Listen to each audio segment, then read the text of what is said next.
And நம்ம கிட்ட ஏகப்பட்ட ஸ்டூடெண்ட்ஸ் கேட்டாங்களாக்கு சார் எந்த எக்ஸாம் எடுக்கிறது எந்த எக்ஸாம் ப்ரிப்பேர் பண்றதுனே தெரியாம ஒரே கன்ஃபியூஷனா இருக்குன்ட்டு. நான் ஒரு சில எக்ஸாம்ஸை எப்படி சூஸ் பண்றதுன்னு ஒரு கெரியர் கோச்சா சொல்றேன், நல்லா கேட்டுக்கோங்க. அதே நேரத்தில் நம்மளே ஃபாலோ பண்ணிக்கோங்க for more information.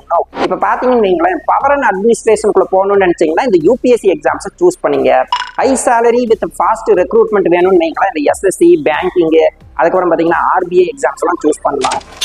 Stable work life balance வேணும், அதே நேரத்தில் ஹை பேவும் வேணும்னு நினைச்சீங்கன்னா அகைன் பாத்தீங்கன்னா பேங்கிங் ஆர்பிஐ இன்சூரன்ஸ் எக்ஸாம்ஸ் இந்த எஃப்சிஐ இசிஜிசி எக்ஸாம்ஸ் எல்லாம் சூஸ் பண்ணலாம். நம்ம போனா இந்த ரிசர்ச் இந்த சயின்ஸ் ரிலேட்டட் ரோல்ஸ்க்குள்ள தான் போவேன்னு நீங்க நினைச்சீங்கன்னா இந்த ISR exam DRDO exam park exam FSSAI இந்த எக்ஸாம்ஸ்லாம் நீங்க ப்ரிப்பேர் ஆகி போகலாமாக்கு.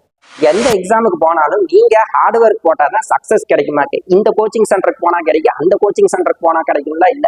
நீங்க முதல் ஹார்ட் ஒர்க் போடணும். அதுக்கு முன்னாடி என்ன மாதிரி ஒரு கெரியர் கோச் கூட சேர்ந்து ஸ்ட்ராட்டஜிஸ் போட்டு ப்ரிப்பேர் பண்ணா குவிக் ரிசல்ட்ஸ் கன்ஃபார்ம். இது உங்க கெரியர் கோச் பாலசந்திரகுமாருங்கன்னா ஜி பேங்கோட ஐ ஸ்டடி ஹப்னோ.